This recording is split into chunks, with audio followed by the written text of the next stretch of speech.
So what we want to do is to have a peaceful society in Zimbabwe. That peace is going to attract a number of investors in our country. Then the last thematic is on health living environment, where we are more concerned about physical and mental health of young people. We do programs around anti-drug abuse awareness campaigns, because we can't talk of production when people are drunk. Now here I am just thinking, imagine wasungirwa jeja. Honestly, that would be something else. But I think if such measures are actually implemented, it will help us to, address this issue. So yes, definitely, especially on preserving the environment. I can give you a very good example around the Mafungaus. Those people that are poaching sand, those people that are doing riverbank cultivation, it's affecting the water that is getting into the Zambezi River. At the same time, it's also going to affect the water that is going to Kariba. We are going to get our power. So sometimes the load shedding that we experience in our country is because of these people that are doing some unfriendly environmental practice within those small rivers, because they are feeding into the big rivers that are going to give to the big rivers for us to have our own energy in our country. So I've seen the gap. What are the challenges that the young people are facing in our country? Like I said before, the opportunities, the adaptive skills. For young people, Yes. there's nothing that you can do. So what then drives me or inspires me to form 4H was to become a complementary agent of the government in terms of ensuring that young people, they participate meaningfully in the sustainable development of our country. We don't just go there as bench warmers, but we take charge and take initiative, make sure that we are there wherever policies are being discussed. Young people are there. Whenever anything is happening, the young people are there. And we also hope that the government is also taking initiative, make sure that we have young ministers that are also there in parliament. So such kind of, even the youth quota, the 10 MPs that have been brought into the parliament. So such complementary elements from the government will ensure that the impact of the reach to the young people has been broadened.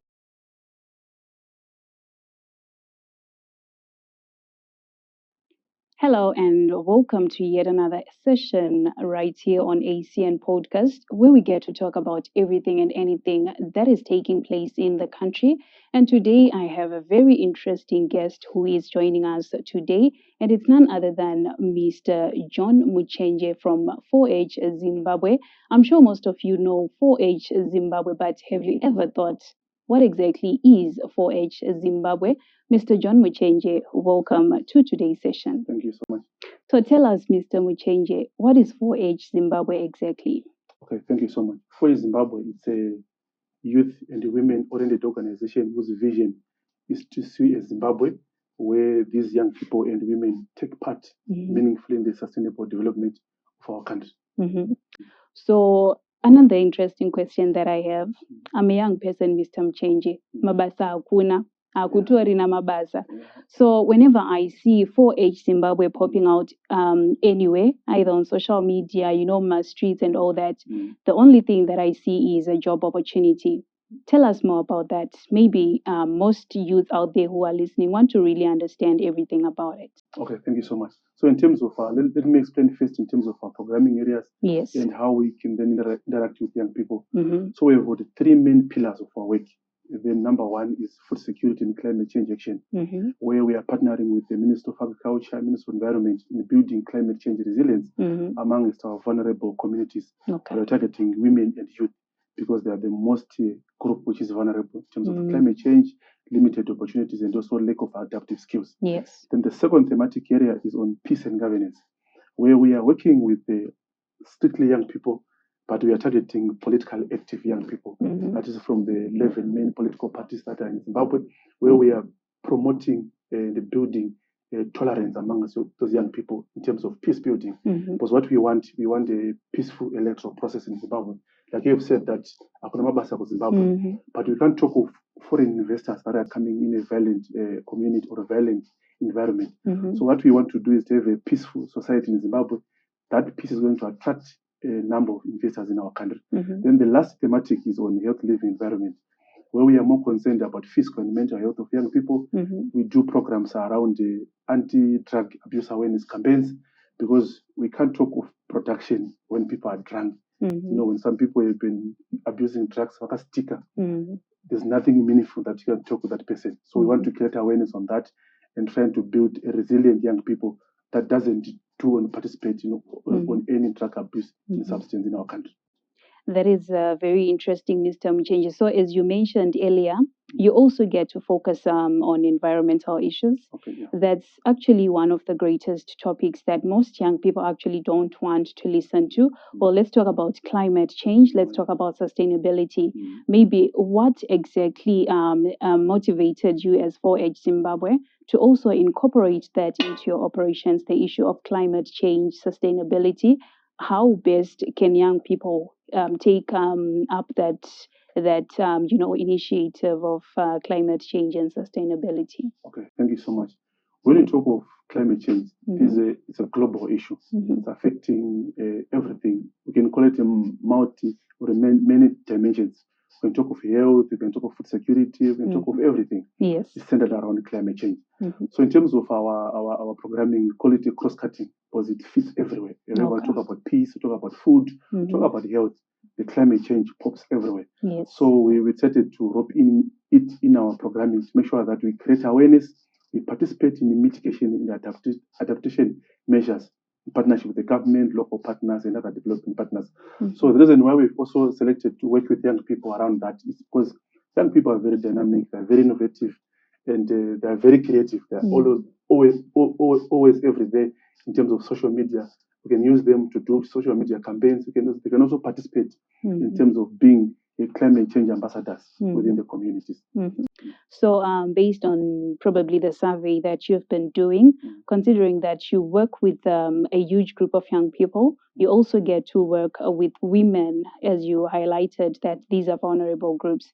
So, based on the survey that you've been doing, how knowledgeable are young people when it comes to climate change? Are they really taking part, or you are now the one who's supposed to go out there, identify the young people, bring them on board, get them to talk about climate change?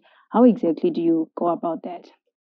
The good part is the literacy level in our country is quite high, though there is high level of unemployment, but there's a number of graduates that are being rolled out every year from different universities. So it means that the young people, they have the knowledge, but what is lacking there sometimes is the push and also these tailor-made engagements with young people. Because you can learn a module of climate change at university, but you then need to, how best can I do the practical part of it and participate in the process. So we are happy that as we rolled out most of our programs, we are seeing young people participating in our programs. I can give a good example in Urungwe, where we have set up about 8 villages business units, and 2 of them are for the young people. So it is the youth that are now spearheading the processes, and they're also part and parcel of the trainings that we are doing, and they are volunteering to become ambassadors of climate change in communities. Okay. So considering that you are the director and founder of 4H Zimbabwe, what really inspired you to come up with that idea? Okay, thank you so much. Before I became the director of 4H Zimbabwe, before I founded the organization, I was the national chairperson for the Apex Council for Youth in Agriculture in Zimbabwe, where I've interacted with the number of young people and have seen the gap which is there, which is to bridge the gap between the young people and the policyholders and the government. And before that, I'm also the national chairperson for the National Young Champion Farmer for 2029. So I've seen the problems and challenges that young people have been facing, especially those that want to participate in agriculture, where number one, there's limited access to land, there's limited access to opportunities, even the inputs. So what we've then, when I become the chairperson, I started advocating and ensure that young people get these resources from the government, and I'm happy that we've succeeded that.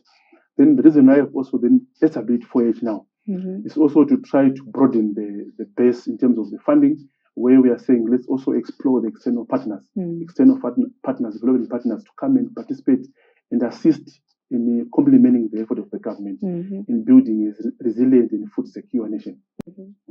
That is actually very interesting. But considering that, okay, I'm a young person, I get to, engage with other young people.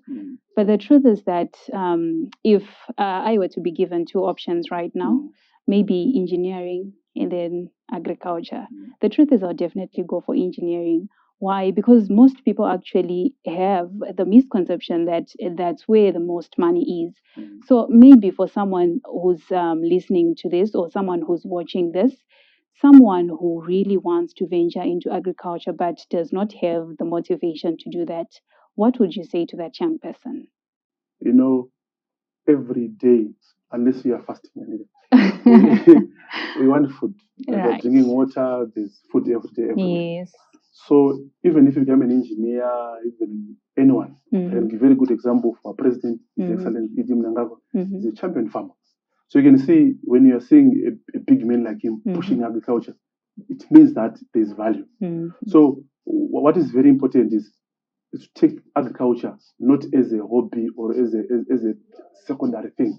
It's a main thing. You can give a very good example of various young people, number of people that are pushing agriculture that have made it in life.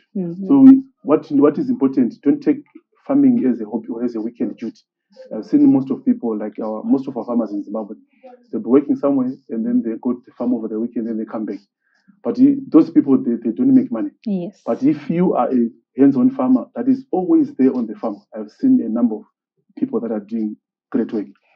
A good example in Urungwe, there's a champion farmer there who has got 16 plots of Pumbuza.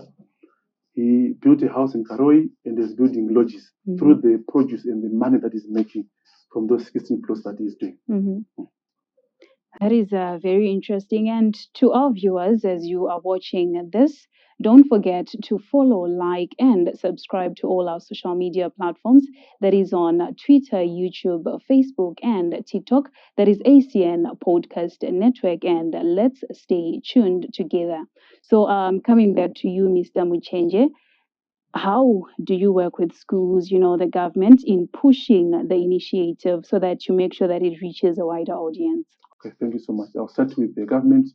I'm happy that our government has opened spaces for most of civil society organizations that are working on food security, climate change programming. We have an MOU with the Minister of Agriculture that we signed in 2020 for the next 5 years, and we are in the process of renewing it. Okay. So the government has opened spaces because most of the organizations that are working on climate food security, they are complementing the effort of the government, ensure that we have a food secure Zimbabwe.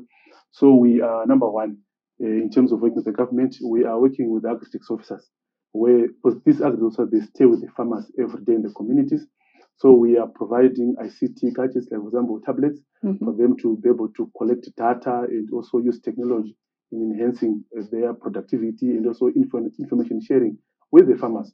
We are also partnering with the government on a number of several initiatives, like for example, the VBUs that I've said, the Villagers Business Units, is an initiative of the government. So we're coming in as for Zimbabwe in ensuring that we are promoting and ensuring that we are a food secure nation. In terms of the schools, as an organization, we are working with the number of schools in the country, setting up what we call agri clubs, where we believe in learn by doing, and we say catch them young. So when we are catching these young people at a very tender age, telling them that you can have a profession as an agricultural person. Yes. That yes, engineers are good, lawyers are good, accountants are good, developers are good, but also farmers, they're also important. So we need to make sure that we nurture these young people at a very tender age, and then make sure that we have got top farmers for our country in the future. So maybe just out of interest, which strategy do you use when you're approaching the schools? Do you actually have a list whereby you are probably sitting down, you come up with a list, or you just pinpoint a certain school, or someone brings the name of a certain school to you? How exactly do you go about it? Okay. On our website, we've got a link which talks about start a club. So most of the clubs that we set, those are the people that have actually approached us. Okay. But then the second strategy is wherever we are doing these community-based villagers business units, that's where we also set up schools. That we have got a running program which is very extensive and intensive in one area, rather than dotting it up in the whole country. That is very interesting. So has this initiative been well acceptable in the rural areas, as you highlighted earlier on that you're working with women who are in the rural areas? Are they really accepting this initiative, or some are really trying to understand who you are, what you're trying to do, and how exactly you operate? The good part with the approach of VBUs, the nutrition gardens, is that it kills two birds with one stone. Okay. Number one, we'll be providing food to the community. Then number two is about water. Because what we have done, these are solarized village business units or solarized nutrition gardens that have got community water points. So there is no community that can refuse or resist such initiative. Yes. We started it in Urungwe, and we put about 8 VBUs. We are now in Chundura. We've also set about number 8, so there are now about 16 that we are now in Zimbabwe, and then we are working at about 20 in Kutu, I think starting in January. So every, for example, our local MPs, members of parliament that saw our program, even on TV, on radio, they start calling us and say, come, let's do this. So as an organization, we also do some analysis or assessment before we engage in a community, just checking the vulnerability assessment using Zimbabwe reports and also using our own internal reports, so that at least we give a priority to my areas that are more vulnerable. That is very interesting. So, considering that you also mentioned the issue of climate change earlier on, what exactly would you say is the environmental challenge that is currently facing Zimbabwe? And maybe how best can we work together in addressing this challenge? Okay. There are a number of climate hazards or environmental hazards that our country is facing, and I'm happy that the Minister of Environment and Climate have come up with the climate change bill, which is in circulation, and I'm just hoping that all Zimbabweans are participating on the public hearings, and they're also contributing to that bill, because it is according to our policy when it's enacted into an act. So I will firstly speak about the threats that we are seeing on wetlands. We are seeing that this is in all rural and urban areas. Most of our wetlands are being invaded by people, whether legal or illegal, we don't know. But these areas need to be protected. Then number two, we are also seeing our own natural forest. I'll give you a very good example of Mapfunga's forest in Gokwe, where we did a RAPAM report in partnership with the Forest Commission. The forest was about 101,000 hectares at first, but it's almost about half of it, because people have actually invaded, illegal settlers, people that have built the school, also wildlife, people are just poaching those things. So it's now about between 50 to 60% remaining now. So such of things. Then also the other thing is around the unsustainable agricultural practices, which most of our farmers are doing. Number one, like for example, riverbank cultivation, where you see, because people, they want water, they are now getting close to the rivers to get access to water. And also other things in terms of irrigation facilities. Some people opt for flood irrigation, which is also not sustainable and not friendly to the environment. All right. Considering what you've just said, there's actually the issue of sand poaching that is happening in most areas in Zimbabwe. How best can we address that? Because if we try to maybe give those areas which are being sand poached 5 years from now, honestly, the land will definitely be something else. So how best can we really get to address the issue of sand poaching in relation to agriculture? Maybe that the government has started the process of the climate change bill. I'm sure such things are going to be part and parcel of that bill. But what we need, like you have said, that we need to create awareness to our communities. But sometimes I might be happy that I've taken 7 tons of sand and I've sold it, I've made money, I can do A, B, C, D. But the damage that I'm causing to my environment for the future, because we're not talking of sustainability, we're talking about the things that I'm doing now that doesn't affect or damage the future aspects of our people. So what is lacking there is in terms of creating awareness. We need to preserve our environment, and so that at least we benefit, we currently, and also our future children also benefit from the same. So I think the government should try to do a number of awareness programs through EMA. I'm sure they're also doing that. And also trying to have some enforcement laws. Like for example, what is there when you it's about 8 years imprisonment. So such type of measures. Wakabata jichariere wakutopinda mujere maybe 3, 4, 5 years. The same way in a pangolin, if you have found yourself with a pangolin, kangwana buyer, obviously watopinda mujere. So we need the same aspect. If we have things like JH as really legal. So that the government should try to license people that are doing those things properly. Those people that are doing it illegally, let the law take its own course on them. And now here I am just thinking, imagine wasungirwa jeja. Honestly, that would be something else. But I think if such measures are actually implemented, it will help us to, address this issue. So yes, definitely, especially on preserving the environment. Because in as much as we might try to run away from that, actually our environment is actually the gold that we really need.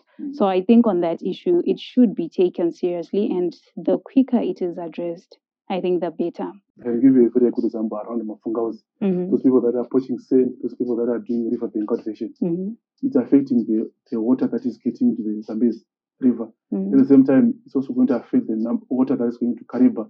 We are going to get our power.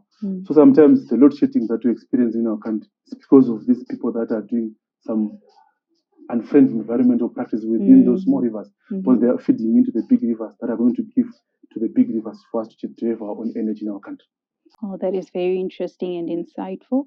So maybe there's someone who's watching this video. The person had to in a direction. Say, and then here you are as 4H Zimbabwe. You said 4H is head, heart, health, and hands. So somehow those are the basic components that actually form a human being. So now there's someone who has all those four aspects. Everything is in good shape, everything is in perfect shape, but anamari. Yes, because most young people out there, the truth is they are really trying to make ends meet. Munhu wacho atori nemaoko, ane musoro, ane the heart and good health, but mari hapana. So as for H Zimbabwe, what would be your advice to that person? Okay. My advice is for Zimbabwe, we have an MOU with the Minister of Youth. Okay. Because we engage the young people. I'm happy that I saw that yesterday there was a launch of a national youth strategy. Oh yes. Which was launched by His Excellence and also the Minister of Youth, Honorable Muchenje. And I heard him in some of his remarks where he was talking about the capitalization of the Empower Bank, which is the youth bank. And as a person who also used to be a young person, I also benefited from that bank. So my words of encouraging the young people is to approach the bank. But I will be happy that maybe after a few months or so after the bank has been capitalized. Because as of now, the bank is saying they don't have any capital, but the minister is pushing to make sure that there is enough adequate capital for young people to access those loans. And we've been also trying to engage the bank to remove the element of collateral to young people. Because most of the young people, like for example, is coming from school, doesn't have anything to show up to the bank as a security. We are saying the bank should consider bankable projects. Because there's a project that you can see that this is a nice project, but there's no collateral security. But let's try and bank, let's try and fund such kind of initiatives. Because if you engage our young people, if we give them money and they got engaged, we're going to have a reduced number of young people that are participating in drug abuse and also the social crimes. So I'm happy that the Minister of Youth, Honorable Muchenje, is on board trying to make sure that the bank has got money and the number of young people, the benefit from that fund. Even at For Zimbabwe, we're also trying to be engaging our partners. Like, for example, getting some funds to make sure that we set up a VBUs for the young people. Yes. So we just give them for free. There's no charge. We train them and also try to engage the Minister of Trade to make sure that they open up markets. So at least after they've produced their produce, there's also already market for such produce. Yeah. All right, that is very interesting. So, with Zimbabwe, normally someone who's identified as a young person is someone who's 18 and above. Actually, it's 18 to 35. So now I'm just trying to imagine a scenario whereby this is someone, Ashika, 16 years. Vabereko vatati tisina mari yekuti uende kuchikoro, and unfortunately there's no one who can pay for that person, and then munhu iyeye over a try to get in contact with 4H Zimbabwe. Do you really take anyone who's below the age that qualifies for someone to be a young person, or you actually say tinongoda vane 18 zvichienda mberi? How do you go about that? At 4H Zimbabwe, we work with a number of serious number of ages. Like for example, we engage primary schools. Okay. Through sport, through agri clubs. We engage those in secondary and tertiary education, those in universities. So when we are engaging those people, we engage them through the relevant ministries. Like, for example, if you engage a primary school, the MOU, the Ministry of Primary and Secondary. Oh, So you have to engage young people that are below 18. We engage through the Ministry of Higher and Tertiary Education, so that we protect the rise of the young people in terms of vulnerability. Because sometimes when you are engaging them, they are mixing with elderly people. We don't want to have a number of abuses in terms of the programs that we'll be doing. That, for example, you set a community garden, and then there's two young people that are below 16 and they got abused in the garden. Yeah. So in terms of our work, we try to make sure that we avoid issues to do with sexual abuse and harassment of the young people. So we believe in our constitution. So anyone who's below 16, we engage them in school. Oh, okay. And then the people that we engage in terms of our programs are between 18 and 35. No, that is very clear. And to our viewers and listeners, as you are digesting what Mr. John Muchenje is saying, don't forget to go and follow, like, and subscribe to all our social media platforms. That is on Facebook, on TikTok, we are there. Also on X, we are there, and YouTube as well. So make sure that you go there, you follow us, you like our videos, and you subscribe. That is ACN Podcast Network. And let's keep the conversations going.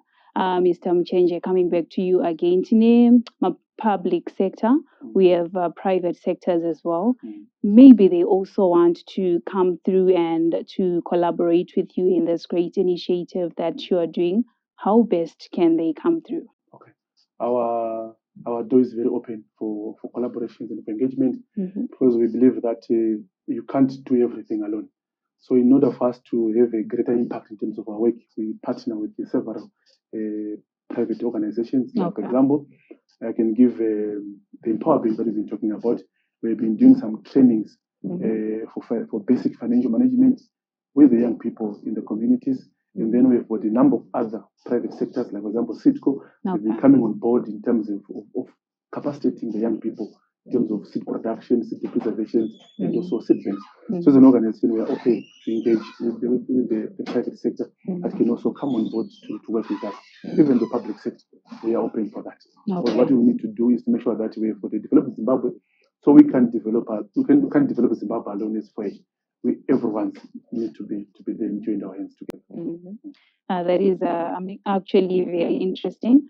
So maybe in the work that you've been doing, how has been the outcome since the very, very first day that you started up until now? How has it been, the growth, the opportunities, the challenges? Maybe can you take us through that journey? Okay. When we are starting something without networks and links, My connection. Personal connection. There's this cartoon that always pops up, so since we don't have connections in Zimbabwe, moving each and every office, but sometimes with connections, you can just jump from this office and makes things easier. So when I started 4 years in Zimbabwe, I didn't have any. Yes, I have the experience in terms of working in the civil society, but I didn't have any connections in terms of where to get resources to initiate a thing. So the journey has been very, very, very, very tough. I don't want to lie, but because of perseverance, because of continuous and patience, we've managed to engage a number of development partners that have worked with us as an organization. And I can say that we've won local awards from the diplomacy from Nango, and also the regional awards from African Union, and also 2 international awards from Peace and Sport in Monaco, and also from World Justice in Chicago. So the journey has been very, very, very, very, very tough, but through patience, through continuous engagement. Because what is important is patience, and also continuously believe in the vision and the idea that you have. Because you might fail today, but doesn't mean that you need to stop. You need to continue engage and make sure that you succeed. In terms of the outcome, in areas that we have engaged the communities on food security and also building climate change resilience, I can actually confidently say that 80% of the farmers that we have trained on conservative farming method, they've adopted the practice, and they're now practicing Pumbuza within their farms. In terms of the water, we've set up 16 community water points on the gardens, and over 10,000 people are now getting access to clean water, and they're testifying that, and they're also happy. So in terms of the work that we've done in terms of physical and mental health, We have done programs through the support of FIFA in Uzmamaramba, in Toko, and also in Chikombarao district. So we are seeing the positive results of young people concentrating on soccer, slowly leaving the abuse of drug and substance abuse in our country.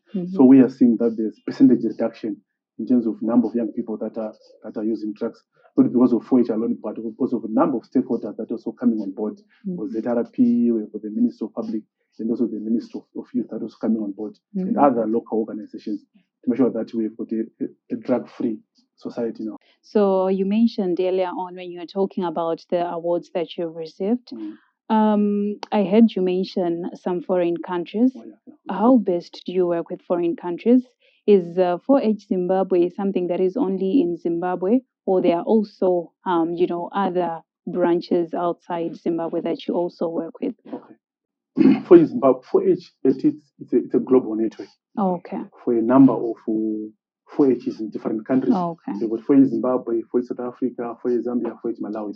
So we are present in about 75 local countries throughout the continent. So it's everywhere in the continent, globally, yeah. Oh, that is actually very interesting. Personally, for a young person who is just listening into this, someone who would love or would like to set up his or her own organization, what words of advice would you share with that person? Number one, my first advice is when you are starting your organization, you are not competing or fighting with the government. No, we are just complementing the efforts. Because there's nothing that we are really doing new as civil society organizations. We can talk of human rights. There's Zimbabwe Human Rights Commission that has been there to protect and preserve human rights in our country. So we'll be complementing the effort of that commission. We have the Minister of Agriculture providing water, food security in our country. So when you're capacitating farmers on food security, doing these VBUs, we are contributing to the national strategy or the vision of our country. So when you're starting your organization, to me, you need to find an opportunity or a niche where I say, I want to focus on drugs with the young people.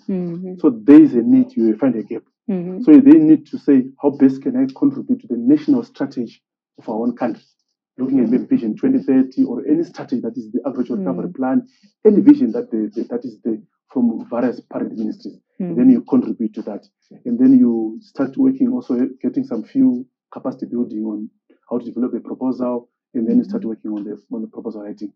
I'm sure you'll be able to succeed if you do that. So considering that most young people nowadays kuti vawana kana uchitoda kuwana kwavakatowanda social media, that's where we spend most of our time, especially on TikTok, Instagram.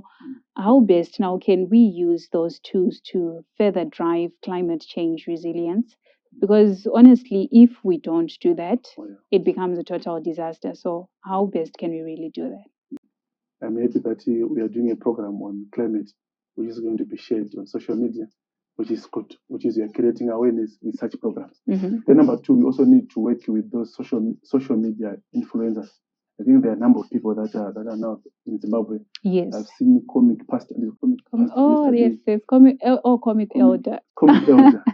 Yes. I saw him receiving some awards. Definitely. Yes. So we should take advantage of such. So it's just an example. There are a number of social media influencers. So we should take advantage of those people with a number of followers. So that at least we disseminate information around climate change, we disseminate information about sustainable practices that we can do that preserve our environment. Like you have said, that most of young people, they are there on social media. Yes. So these are our own influencers that are Zimbabweans. So I think the relevant ministries, they can approach them. Even number of partners, organizations, or even as the organization can also engage so that we continue to broadcast and enhance the weight of climate change in our country. Okay, so considering that you've been talking, especially one thing that I've actually realized about you, you're very passionate about these youth issues. So I don't know, was it an inspiration for you to, set up something that actually focuses on youth-led environmental initiatives? What exactly was the drive behind that? Okay. The drive behind is when I was a young people, I was leading the young people. Like I said before, that I was the national chairperson for the Apex Council, which had a group of over 2 million young farmers across the country. So I've seen the gap. What are the challenges that the young people are facing in our country? Like I said before, the opportunities, the adaptive skills. Young people, Yes. there's nothing that you can do.